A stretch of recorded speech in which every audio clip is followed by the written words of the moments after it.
እግዚአብሔር የሚወደውን መርምሩ እንጂ ሰነፎች አትሁኑ። እግዚአብሔር የሚወደው ምንድነው ስንል እንደ እግዚአብሔርነቱ እንድናገለግለው መጋቢነቱን አምነን አዳኝነቱን አምነን ጌትነቱን አምነን አምላክነቱን ተረድተን ሕጉንና ትእዛዙን እንድንፈጽም ነው የእግዚአብሔር ፈቃድ።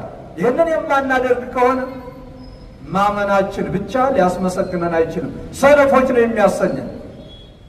ዘይት የፍቅር ምሳሌ ነው። ዘይት የትሕትና ምሳሌ ነው። ዘይት የጾም የጸሎት ምሳሌ ነው። ዘይት የምጽዋት ምሳሌ ነው። እነዚህ መልካም ስራዎች ናቸው። አንድ ክርስቲያን እግዚአብሔርን አመልካለሁ እያለ እግዚአብሔር እንደ እግዚአብሔርነቱ አገለግላለሁ እያለ የእግዚአብሔርን ሀልዎት መጋቢነት ካመነ ፍቅር ሊኖረው ያስፈልጋል። ይሄ ዘይት ነው። አሁን ወደፊት የምንጠባበቀው መጀመሪያ መጥቷል ሙሽራው ኢየሱስ ክርስቶስ ከመቤታችን ከሙሽሪት ከድንግል ማርያም ስጋዋን ነፍሷን ተዋህዶ በመስቀል ተሰቅሎ አድኖናል። ሁለተኛ የምንጠብቀው የመጨረሻውን አመጣጡን ነው። ዳግም ምጽአቱን ሙሽራ ሆኖ ነው የሚመጣው። እሱም የምንጠባበቅ ስራ ከሃይማኖት፣ ሃይማኖት ከመልካም ስራ ጋራ፣ ሃይማኖት ከፍቅር ጋራ፣ ሃይማኖት ከትሕትና ጋራ፣ ሃይማኖት ከንጽህና ከቅድስና ጋራ፣ ሃይማኖት ከጾም ከጸሎት ከምጽዋት ከስግደት ጋራ አስተባብረው የያዙ ምእመናን ሙሽራው ኢየሱስ ክርስቶስ ሲመጣ በመንፈስ ክርስቲያን ሆኖ ሰባቱን አጽዋማት ጤንነት እያለው ትእዛዘ እግዚአብሔር መሆኑን እያወቀ ጾም የእግዚአብሔር ሕግ ነው። ጾም ትእዛዘ እግዚአብሔር ነው። እግዚአብሔር ያዘዘውን እንድንጾም እግዚአብሔር ያዘዘንን ጾም አለመጾም ስንፍና። በእናንተ ኃጢአት በእናንተ ክፋት ምክንያት የእግዚአብሔር ስም በአሕዛብ መካከል ይሰደባል ይላል ሐዋርያው። እኛ መስቀል አንገታችን ላይ አድርገን የማይገባ ቦታ ስንታይ ያውም ደግሞ በጾም ሰዓት አለመጸለይ ስንፍና ነው። ጸሎትሰ ተናግሮ ምስለ እግዚአብሔር፣ ጸሎት መጸለይ ከእግዚአብሔር ጋር መነጋገር ነው። ጌትነቱ ባናምነው ባናመልከውም እንኳን እሱ ግን ጌትነቱን አምላክነቱን የሚቀማው ማንም የለምና የታመነ ሆኖ ይኖራል ነው የሚለው።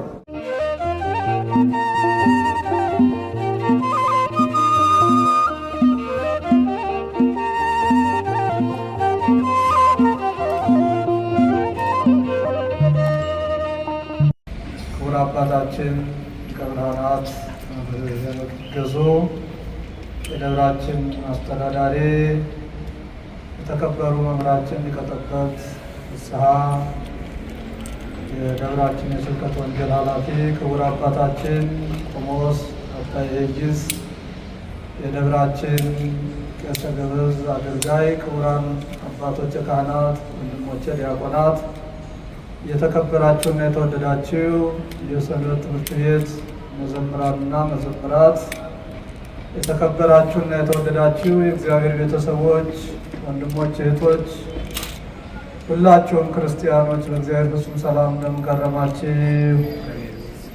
እንደምን ሰነበታችሁ? እንደምን ዋላችሁ? አምላካችን ቅዱስ እግዚአብሔር በምሕረቱ በቸርነቱ ጠብቆ ከዚህ ዕለት ከዚህ ሰዓት ስላደረሰን ስሙ ለዘላለም የተመሰገነ ይሁን።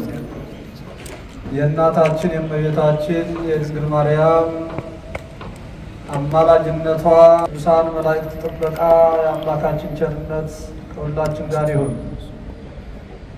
እግዚአብሔር አምላካችን እንደወደደና እንደፈቀደ የምንማማርበት የትምህርታችን ርዕስ የሚሆነው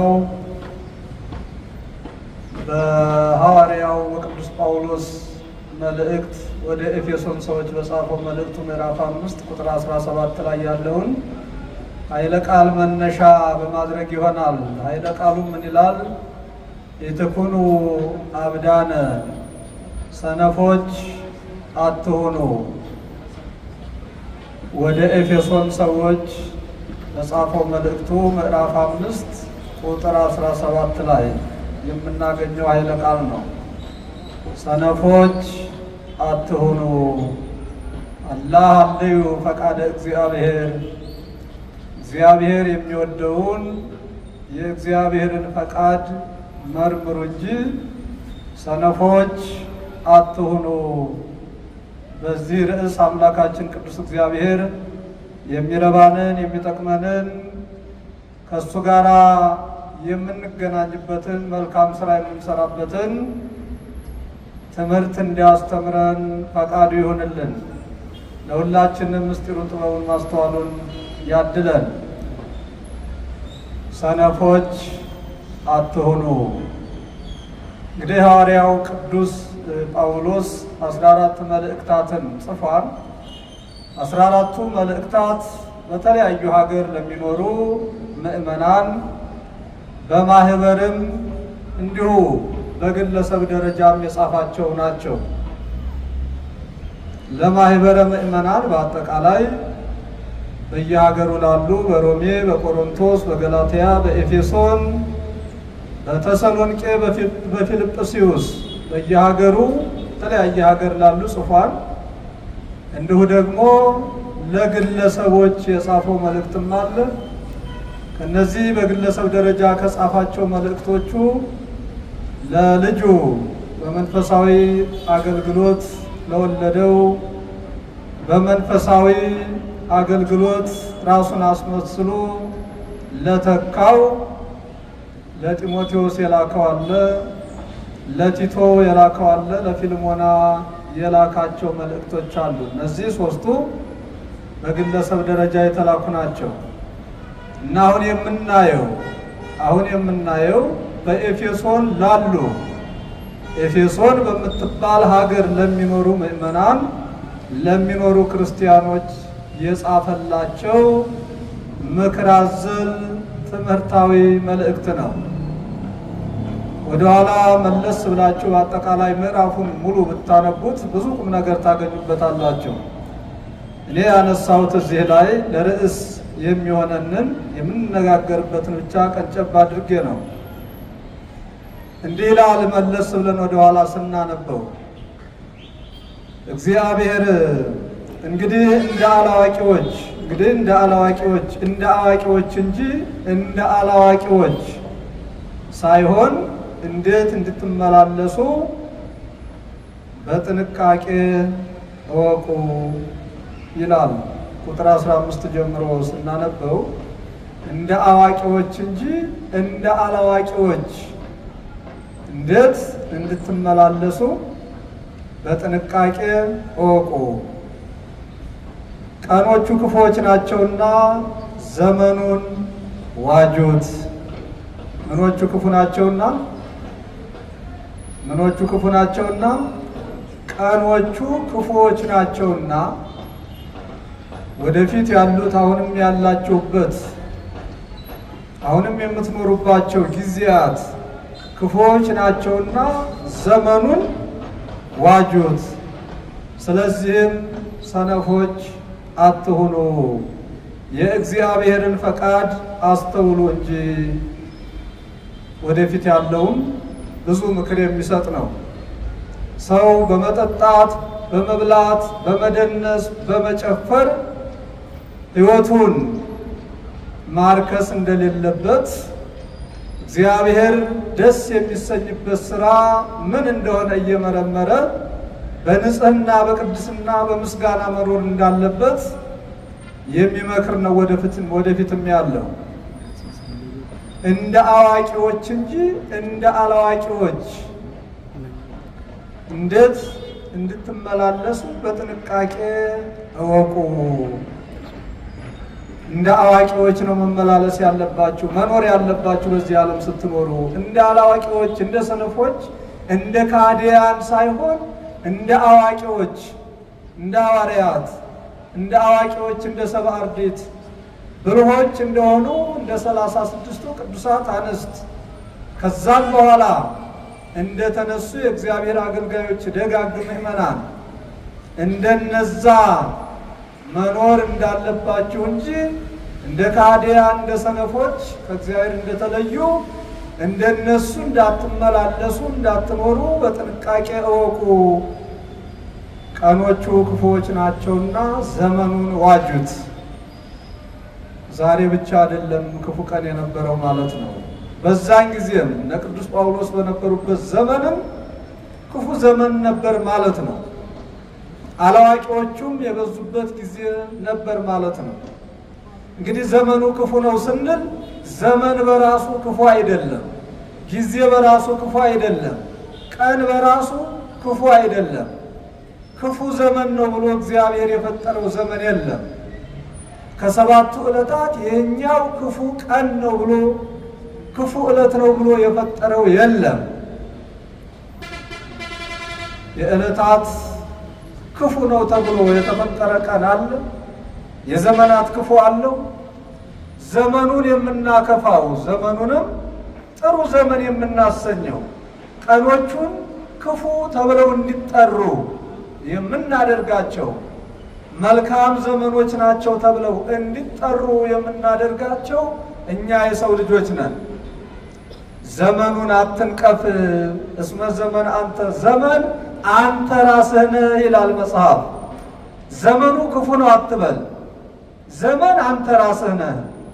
የምታከፋውም ዘመኑን ጥሩ የምታደርገውም አንተ ነህ። እኛ መልካም ስንሆን እግዚአብሔርን ደስ የሚያሰኝ ስራ ስንሰራ ዘመኑን ምን እናሰኘዋለን? መልካም ዘመን እናሰኘዋለን። ደጋግ ሰዎች የኖሩበት ዘመን ብለን የምንጠራው እኮ ዘመኑ በራሱ መልካም ወይም ክፉ ሆኖ ሳይሆን ደጋግ ሰዎች ስለነበሩበት ነው። ያደጉ ዘመን አለፈና፣ ያደጉ ጊዜ አለፈና፣ መልካሙ ዘመን አለፈና ከክፉ ቀን ላይ ደረስን እንላለን አይደል? ዘመኑን ደግ መልካም ተብሎ እንዲጠራ ያደረጉት ደጋግ አባቶቻችን ደጋግ እናቶቻችን ናቸው። እና ምን ለማለት ነው? ቀኖቹ ክፉዎች ናቸውና ሲል ቀኑን የሚያከፉ ሰዎች የሚበዙበት ጊዜ ይመጣልና ማለት ነው። ዘመኑን በክፋታቸው ምክንያት ዘመኑንም ክፉ ብለው የሚያስጠሩ ጊዜው ክፉ ነው ተብሎ እንዲሰየም እንዲጠራ የሚያደርጉ ክፉዎች የሚበዙበት ጊዜ አለና ዘመኑን ዋጁት። ክፉዎች እንደበዙ አስተውሉ። ስለዚህም በእንተዚህ የተኩኑ አብዳነ፣ ስለዚህም ሰነፎች አትሁኑ። ምኖች አትሁኑ? ሰነፎች አትሁኑ። አላህ ልዩ ፈቃደ እግዚአብሔር፣ እግዚአብሔር የሚወደውን የእግዚአብሔር ፈቃድ ምን እንደሆነ እግዚአብሔር የሚወደው ነገር ምን እንደሆነ እሱን መርምሩና እግዚአብሔር የሚወደውን አድርጎ በመብላት በመጠጣት በመስከር ሰውነታቸውን አታሳድፉ፣ አታቆሽሹ። ይሄ እግዚአብሔር ፈቃድ አይደለም። በመብላት በመጠጣት በመስከር ፈንታ መንፈስ ቅዱስን በሕሊናችሁ በልቡናችሁ አሳድሩት። ጸጋ መንፈስ ቅዱስ በእናንተ እንዲያድር አድርጉት። እግዚአብሔርን አመስግኑ እያለ የኤፌሶንን ሰዎች ይህንን ምክር ልኮላቸዋል። እንግዲህ ስንፍና ምንድን ነው የሚለውን እንመልከት። ስንፍና ምንድን ነው? ሰነፍ የሚባለውስ ምን አይነት ሰው ነው? ሰነፎች የሚባሉት ምን የሚሰሩ ሰዎች ናቸው? ምን የሚያደርጉ ሰዎች ናቸው? ይህንን መቼም ብዙ ማብራራት አይጠበቅብኝም ማለት እኛ በምንረዳው ሰነፍ የሚባለው አንድ ሰው ምን ሲያደርግ ነው? በግብርናው ዓለም ስንሄድ ጎረቤቱ ሌሊት ተወጥቶ በሮቹን አዘጋጅቶ ሳር አብልቶ ሌሊቱን ውሃ ጠጥቶ ሞፈር ቀንበሩን ይዞ ወደ እርሻው ሲሰማራ ወደ ዘሩ ሲሰማራ እሱ ቡና የታለ እያለ መንደር ለመንደር እየዞረ ቡና የተፈላበትን ቤት የት ነው እያለ እየጠየቀ መንደር ለመንደር ሲዞር የሚውል ከሆነ እሱ ምን ይባላል? ምን ይባላል? እንደ አይነቱ ሰው ጠንካራው ገበሬ፣ ብልሁ ገበሬ። እግዚአብሔር ሰውን ለስራ እንደፈጠረው ወጥተህ ወርደህ ጥረህ ግረህ ብላ ብሎ እንዳዘዘው የተረዳው ገበሬ ዘሩን ይዞ ወደ እርሻ ሲወጣ መንደር ለመንደር እየዞረ የቡና ቁርስ ሲያጣራ የሚውል ገበሬ እሱ ምን ይባላል? ሰነፍ ይባላል። ሰነፍ ደግሞ ምቀኛ ነው። የሚገርማችሁ ስንፍና ምቀኝነትን ነው፣ የምቀኝነት ካባን ነው የሚያጎናጽፈው ስንፍና። ያ ጠንካራው ገበሬ ዘርቶ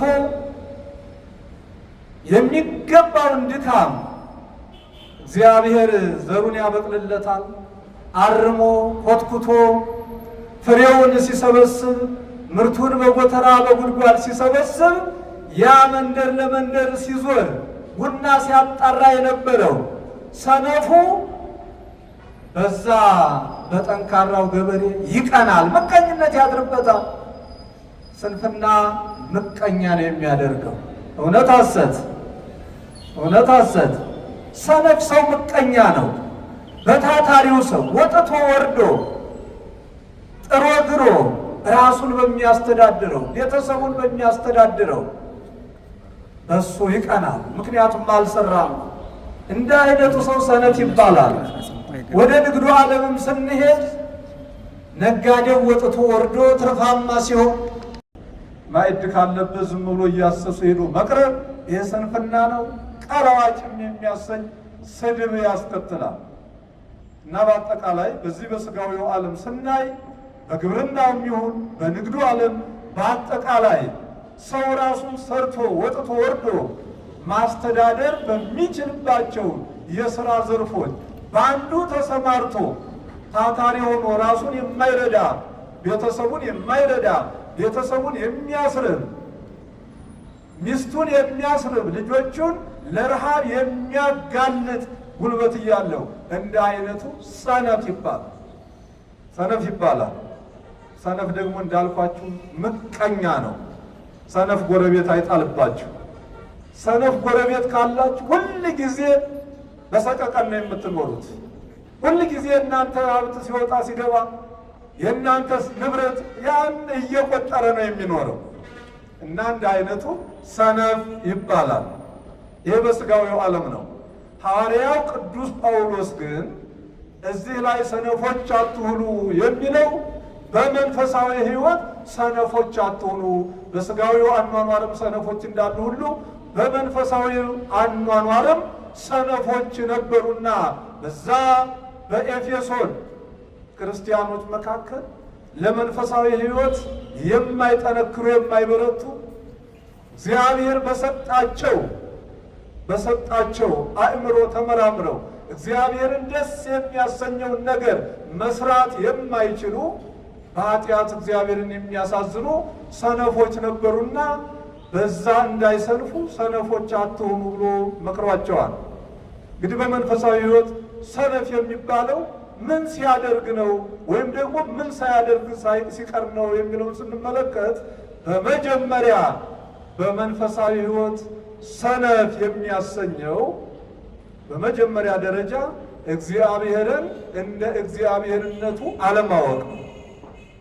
የእግዚአብሔርን አለዎት አለማወቅ፣ የፈጠረውን አለማወቅ፣ መጋቢውን አለማወቅ፣ የሚያኖረውን አለማወቅ፣ ፈጣሪ ዓለማት እግዚአብሔር መሆኑን ሕይወታችንን በአርአያው በአምሳሉ የፈጠረው እግዚአብሔር መሆኑን አለማወቅ፣ ሀልዎተ እግዚአብሔርን የእግዚአብሔርን መኖር አለማወቅ ይህ ስንፍና ነው። እግዚአብሔርን አለማወቅ ምንድን ነው አልኳችሁ? እግዚአብሔርን አለማወቅ፣ አምላኩን ፈጣሪውን አለማወቅ፣ የሚመግበኝ እሱ ነው፣ የሚያኖረኝ እሱ ነው፣ ሕይወቴ እስትንፋሴ በእሱ እጅ ነው ብሎ የፈጠረውን አምላኩን ጌታውን አለማወቅ ስንፍና ነው። እግዚአብሔርን አለማወቅ ስንፍና ነው ወገኖች። ይህንንም ቅዱስ ዳዊት በመዝሙሩ መዝሙር 3 ላይ እንዲህ ይላል፣ ይብል አብድ በልቡ አልቦ እግዚአብሔር። መዝሙር 4 ላይ ሰነፍ በልቡ እግዚአብሔር የለም ይላል ይላል። ሰነፍ በልቡ ምን ይላል? ሰነፍ በልቡ ምን ይላል? እግዚአብሔር የለም ይላል። ሎቱ ስብሐት። እግዚአብሔር አለ። ዓለምን የፈጠረው እግዚአብሔር ነው። ሰነፍ በልቡ እግዚአብሔር የለም ይላል። እግዚአብሔር የለም ማለት ስንፍና ነው።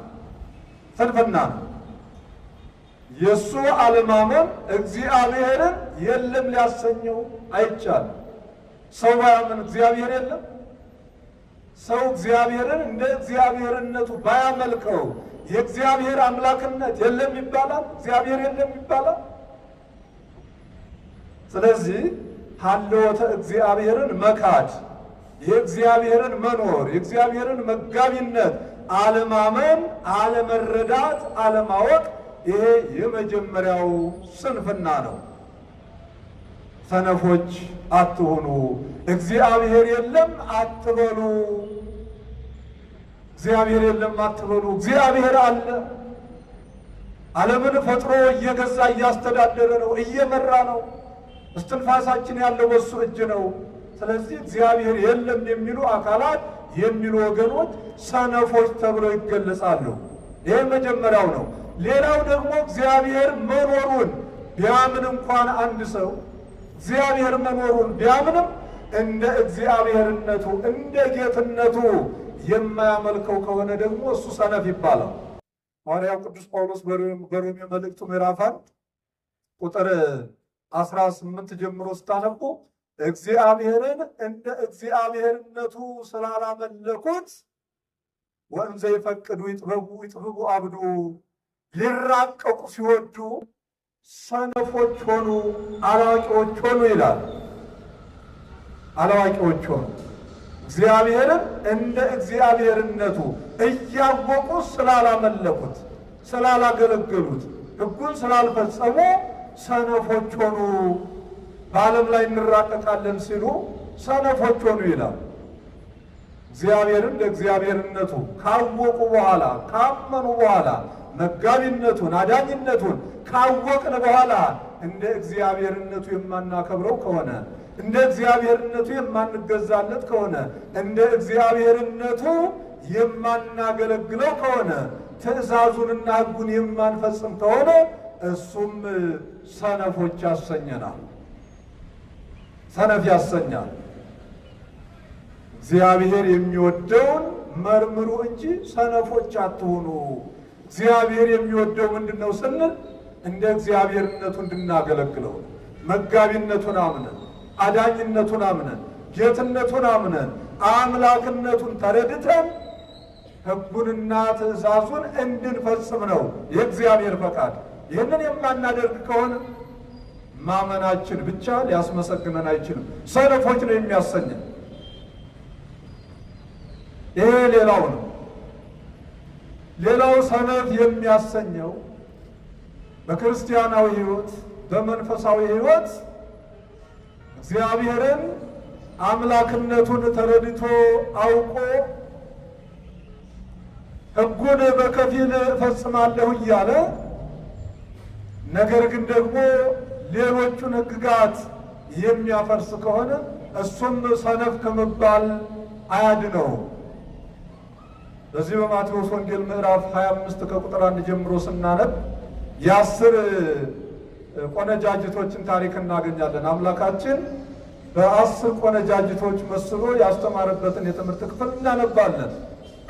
10 ቆነጃጅቶች ነበሩ ነው የሚለው። 5ቱ ሰነፎች፣ 5ቱ ልባሞች ነበሩ።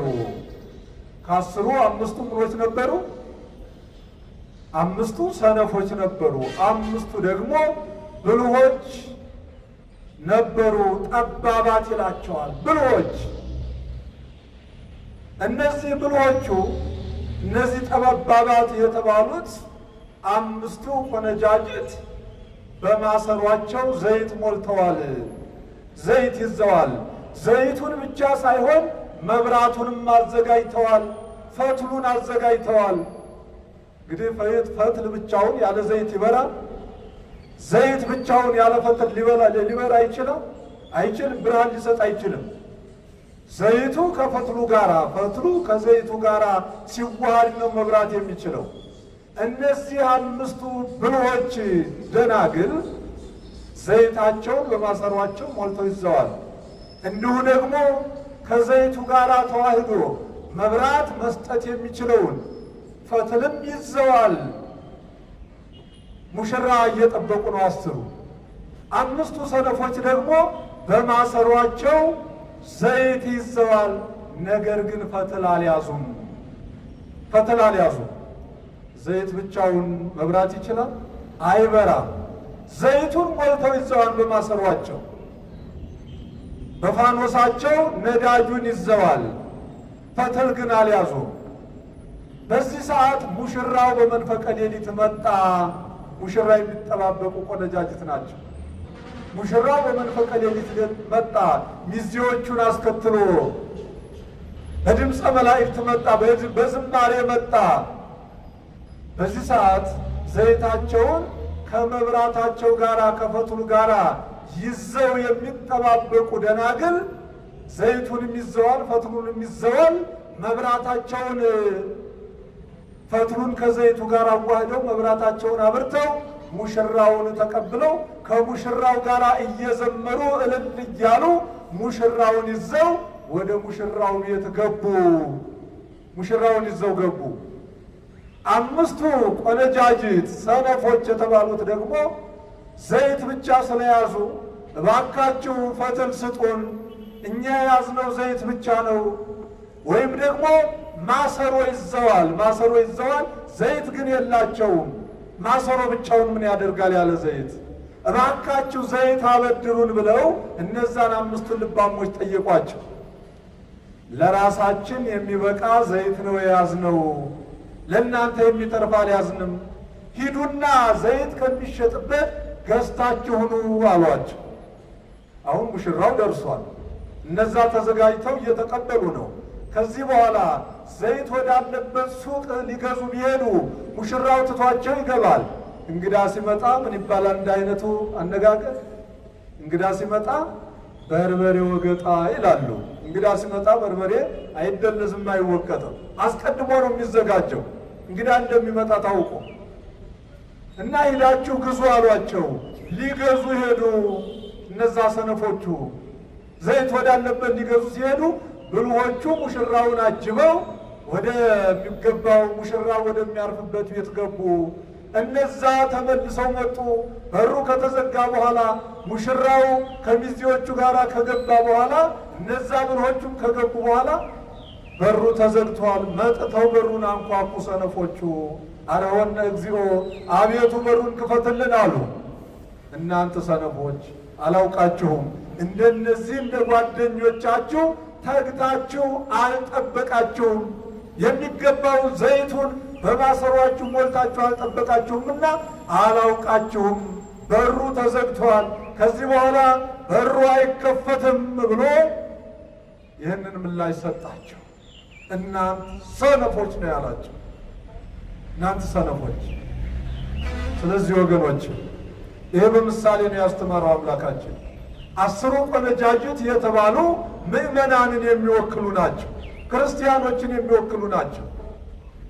አስሩ ቆነጃጅት የተባሉ ከአስሩ አምስቱ ብልሆች ጠባባት የተባሉት ዘይታቸውን በማሰሯቸው ፈትሉን በዘይቱ አዋህደው ይዘው የተገኙ ሙሽራው ሲመጣ መብራታቸውን እያበሩ ከሙሽራው ጋር ወደ ሙሽራው ማረፊያ ቤት አብረው እልል እያሉ እየዘመሩ የገቡት አምስቱ ብልሆች የተባሉት ምግባርን ከሃይማኖት፣ ሃይማኖትን ከምግባር፣ ፍቅርን ከትህትና፣ ትህትናን ከፍቅር፣ መልካም ስራን በሚገባ የሰሩ ትእዛዝ እግዚአብሔርን በታዘዘው መንገድ የፈጸሙ እውነተኞችና ጠንካሮች ክርስቲያኖችን የሚወክሉ ናቸው። እነዚህ አምስቱ ብልሆች ደናግል የተባሉት።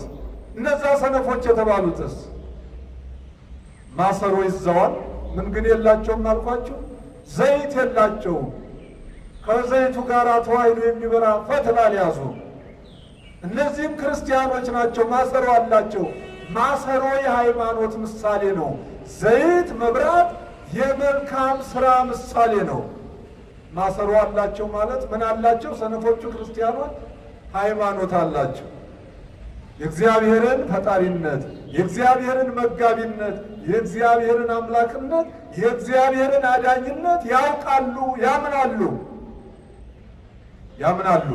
ነገር ግን እግዚአብሔር እንደሆነ ማመኑ ብቻ በቂ ነው? ይሄ ለክብር ያበቃል? ለመንግሥተ ሰማያት ያበቃል? አያበቃም። እግዚአብሔርን እንደ እግዚአብሔርነቱ ማመስገን አንዱ ነው። የእግዚአብሔርን ሀልወት ማመን አንዱ የመጀመሪያው ደረጃ ነው። ይህ ሃይማኖት ነው። ማሰሮ ይዘዋል ማለት ሃይማኖት አላቸው። እግዚአብሔርን እንደ እግዚአብሔርነቱ ያውቁታል፣ ይረዱታል።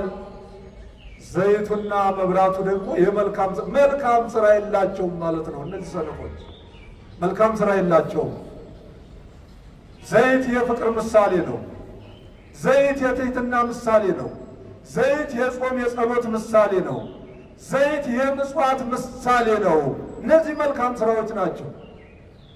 አንድ ክርስቲያን እግዚአብሔርን አመልካለሁ እያለ እግዚአብሔርን እንደ እግዚአብሔርነቱ አገለግላለሁ እያለ የእግዚአብሔርን ሀልወት መጋቢነት ካመነ ፍቅር ሊኖረው ያስፈልጋል። ይሄ ዘይት ነው።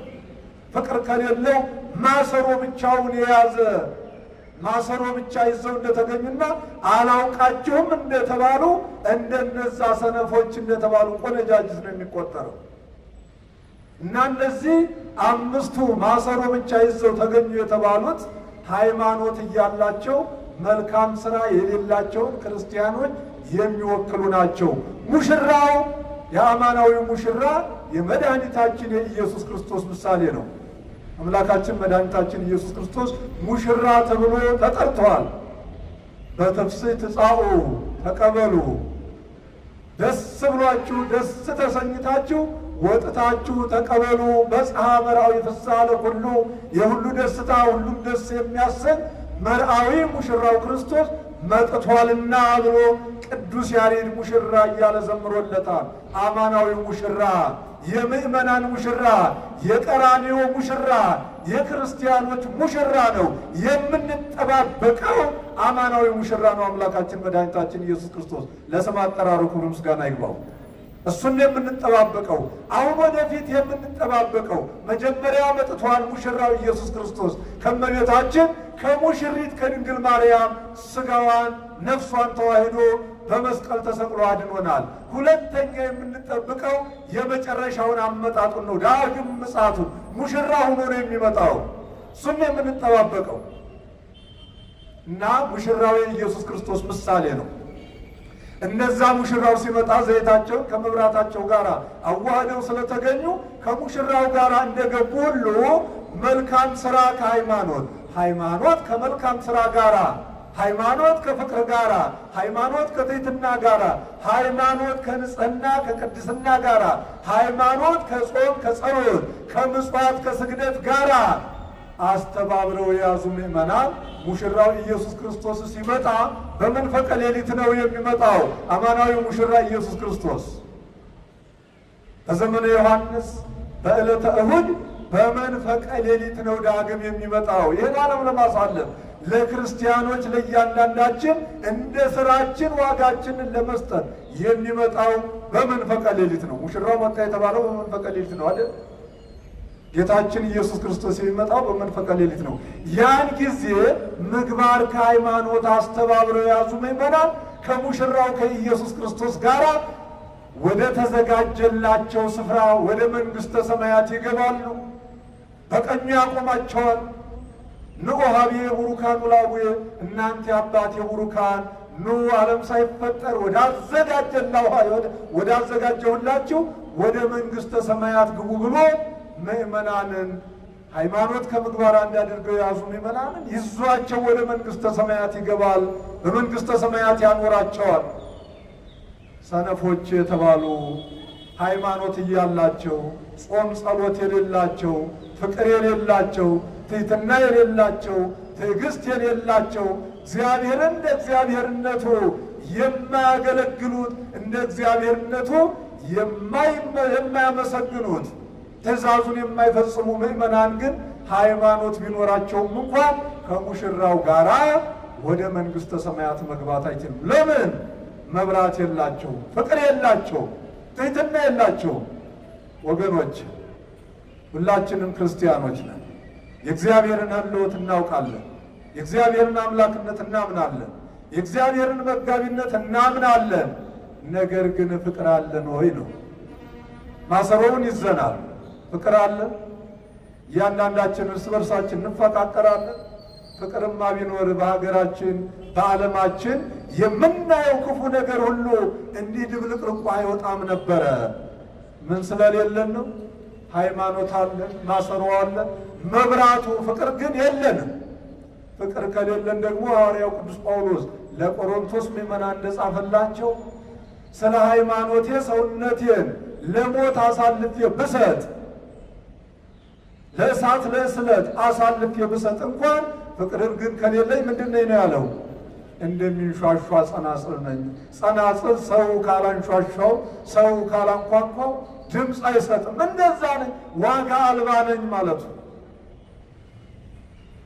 ብንጾም፣ ብንጸልይ፣ ብንሰግድ፣ ብንመረከብ፣ ብዙ መልካም ስራዎችን ብንሰራ ፍቅር ከሌለን ከንቱ ነው። የሺህ ፍልጥ ማሰሪያው ልጥ እንደሚባለው ሁሉ የስራዎቻችን ሁሉ መሰብሰቢያው ማሰሪያው ጉልላቱ ምንድን ነው? ፍቅር ነው ወገኖች። ፍቅር የሌለው ሰነፍ ነው ማለት ነው። የትኩኑ አብዳነ፣ ፍቅር የሌላችሁ ሰነፎች አትሁኑ። ፍቅር የሌላቸው አገልጋዮች፣ ፍቅር የሌላቸው ምዕመናን ሰነፎች ናቸው። የኤፌሶን ምዕመናን እግዚአብሔርን ያመልካሉ፣ እግዚአብሔርን ያገለግላሉ። ነገር ግን በመካከላቸው ፍቅር ስላልነበራቸው ፍቅር ይኑራችሁ፣ እግዚአብሔር የሚወደው ፍቅር ነው፣ ከእናንተ የሚፈልገው በፍቅር እንድታመልኩት እንድታገለግሉት ነው። ፍቅር ይኑራችሁ፣ ሰነፎች አትሁኑ፣ ሰነፎች አትሁኑ። ወገኖች ክርስቲያን ሆኖ ሰባቱን አጽዋማት ጤንነት እያለው ትእዛዘ እግዚአብሔር መሆኑን እያወቀ ጾም የእግዚአብሔር ሕግ ነው። ጾም ትእዛዘ እግዚአብሔር ነው። እግዚአብሔር ያዘዘውን እንድንጾም እግዚአብሔር ያዘዘንን ጾም አለመጾም ስንፍና። ጾም አለመጾም ምንድን ነው? ስንፍና ነው። ሰነፍ ያሰኛል። ስንፍና ነው በመንፈሳዊ ሕይወት። ታዲያ ዛሬ ስንቱ ይጾማል? መስቀልን ከአንገቱ አስሮ ዓርብ ረቡዕ ጠዋት እንደው በሌላው ቀን አይደለም። ዓርብ ረቡዕ በዐቢይ ጾም ወተት ሲጋበዝ ስጋ ሲበላ የምታዩት ክርስቲያን የለም። አንገቱ ላይ መስቀል አድርጉ። በመስቀሉን እኮ ሰውር ቢያደርገው ደግሞ ጥሩ ነው። ትእዛዙን የማይፈጽሙ ወበእንቲአክሙ ይጸርፉ አሕዛብ ላዕለ ስመ እግዚአብሔር፣ በእናንተ ኃጢአት በእናንተ ክፋት ምክንያት የእግዚአብሔር ስም በአሕዛብ መካከል ይሰደባል ይላል ሐዋርያው። እኛ መስቀል አንገታችን ላይ አድርገን የማይገባ ቦታ ስንታይ፣ ያውም ደግሞ በጾም ሰዓት የማይገባውን ያልታዘዘውን ምግብ ሲመገብ ከታየ በእሱ ምክንያት ክርስትና እየተባለ ክርስትናው እንዲሰደብ ይሆናል። እግዚአብሔርን ያሰድባል። እግዚአብሔርን ከማስነቀፍ ከማሰደብ እግዚአብሔር ይጠብቃል። ጾም አለመጾም ስንፍና ወገኖች፣ የጾም ሰዓት ነው። በዚህ ሰዓት የክርስቲያን ልጅ ከ7 ዓመቱ ጀምሮ ጾምን መለማመድ አለበት፣ መጾም አለበት ብለው አባቶቻችን ሰለስቱ ምዕት በፍትሐ ነገሥት ደንግገዋል። እንደኛ እንደ አዋቂዎቹ እስከ 9 ሰዓት ላይ ጾም ይችላል የክርስቲያን ልጅ። ነገር ግን ጠዋት 2 ሰዓት ቁርሱን ሲበላ ለምዶ እንደሆነ እስከ 3 ሰዓት መቆየት አለበት። እስከ 3 ሰዓት ቆይቶ ይበላ ከነበር እስከ 4 ሰዓት መቆየት አለበት። እንዲህ መለማመድ አለበት። ጾሙ ከ7 ዓመት ጀምሮ ይጹም ብለው ነው የወሰኑት። ስለዚህ እግዚአብሔር ያዘዛቸውን ትእዛዛት ጾሙን አለመጾም ስንፍና ነው። ሰነፎች አትሁኑ። አለመጸለይ ስንፍና ነው። ጸሎትስ ተናግሮ ምስለ እግዚአብሔር፣ ጸሎት መጸለይ ከእግዚአብሔር ጋር መነጋገር ነው። ጸሎት መጸለይ ከማን ጋር መነጋገር ነው? ከማን ጋር መነጋገር ነው? ጸሎት ስንጸልይ የምንነጋገረው ከግለሰቦች ጋር አይደለም፣ ከምድራውያን ባለስልጣናት ጋር አይደለም። ሰማይንም ምድርም ፈጥሮ ከሚገዛ ከንጉሠ ነገሥት ከእግዚአብሔር ጋር ነው የምንነጋገረው። እግዚአብሔርን ሳታነጋግሩ ትውላላችሁ። እግዚአብሔርን በጸሎት ሳያነጋግሩ መዋል፣ እግዚአብሔርን በጸሎት ሳያመሰግኑ መዋል፣ እግዚአብሔር ጋር በጸሎት ሳይነጋገሩ መዋል ስንፍና ነው ወገኖች። ክርስቲያን በቀን 7 ጊዜ እንዲጸልይ ታዟል። ታዲያ እንኳን 7 ጊዜ ጠዋትና ማታ እንኳን የ7ቱን ጊዜ ሰብሰብ አድርገን ጸልየን እንወጣለን፣ ጸልየን እንተኛለን። ስንቱ ነው የሰርክ ጸሎት ያለው? ስንቱ ነው በጠዋት ጸልዮ የሚወጣ? ንገርም ነው።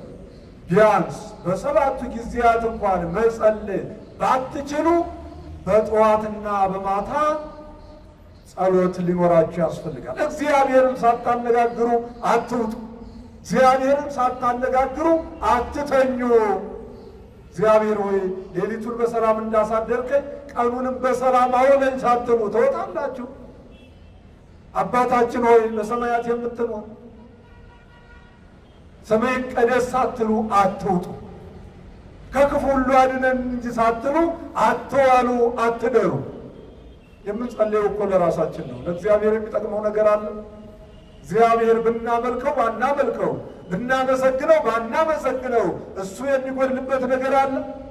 አይጎድልበትም። ሐዋርያው ቅዱስ ጳውሎስ እመሰ ኢአመናሁ ውእቱኒ ይነብር ምእመነ፣ እኛ እንደ ጌትነቱ ባናምነው ባናመልከውም እንኳን እሱ ግን ጌትነቱን አምላክነቱን የሚቀማው ማንም የለምና የታመነ ሆኖ ይኖራል ነው የሚለው። ምን ሆኖ ይኖራል? የታመነ ነውና የታመነ ሆኖ ይኖራል። የምናመልከው ለራሳችን ነው። የምናመሰግነው ለራሳችን ነው። የምንጸልየው ለራሳችን ነው። ለእሱ ምንም የምንጨምርለት ነገር የለም። ከክፉ ሁሉ አድነን እንጂ ብለን ጸልየን እኛ ራሳችን ከክፉ እንድናለን። በጸለይነው ጸሎት እግዚአብሔር ጸሎታችንን ሰምቶ ከክፉ ነገር ያድነናል። ለእሱ ግን የሚደርሰው ነገር አለ እንዴ? የምንጨምርለት አለ በጌትነቱ ላይ? የለም። ስለዚህ አለመጸለይ ስንፍና ነው ወገኖች። የጸሎት ጊዜ ይኑራችሁ። ቢያንስ የጧትና የማታ ጸሎት ቅዳሴ ባለበት ሰዓት ጉልበት እያለው ጊዜ እያለው እግዚአብሔርን ወደ ቤተ መቅደሱ መጥቶ አለማመስገን፣ በቅዳሴው አለመሳተፍ ስንፍና ነው። አሁን በዕለተ ሰንበት ስንቱ ነው መጥቶ የሚያስቀድሰው?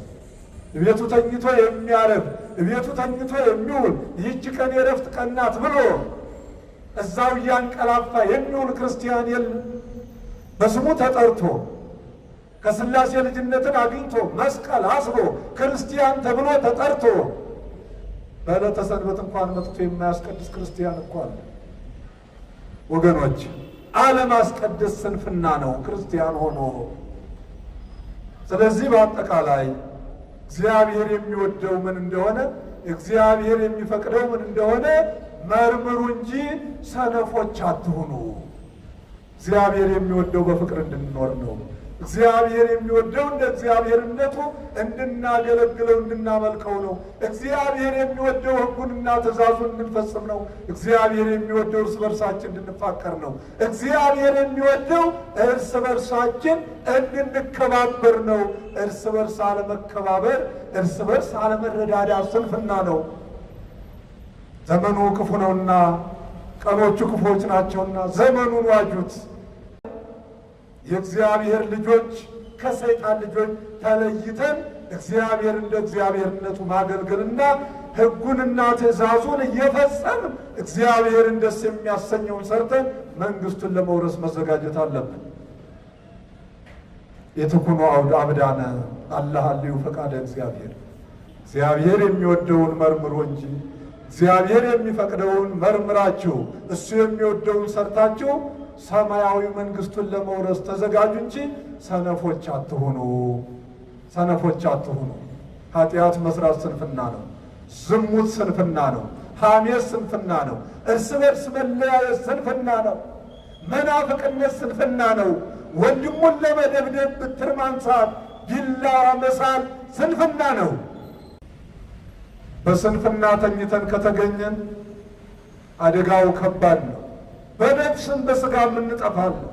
የማንጸልይ ከሆነ ወገኖች ከክፉ ሁሉ አድነን እንጂ ብለን እግዚአብሔርን በጸሎት የማንጠይቅ ከሆነ ጥፋቱ ከባድ ነው የሚሆነው።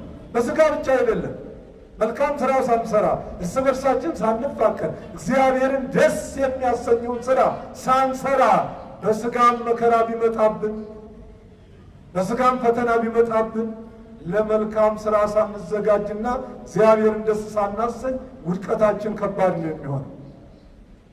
ስለዚህ እግዚአብሔርን እንደ እግዚአብሔርነቱ እያመለክ እንደ እግዚአብሔርነቱ እያገለገል መልካም ስራ ሰርተን በፍቅር በትሕትና እርስ በርሳችን በመከባበር ኖረን እግዚአብሔርን ደስ የሚያሰኘውን ሁሉ ፈጽመን ሰማያዊውን መንግሥቱን እንድንወርስ የአምላካችን የእግዚአብሔር ፈቃድ ይሆንልን።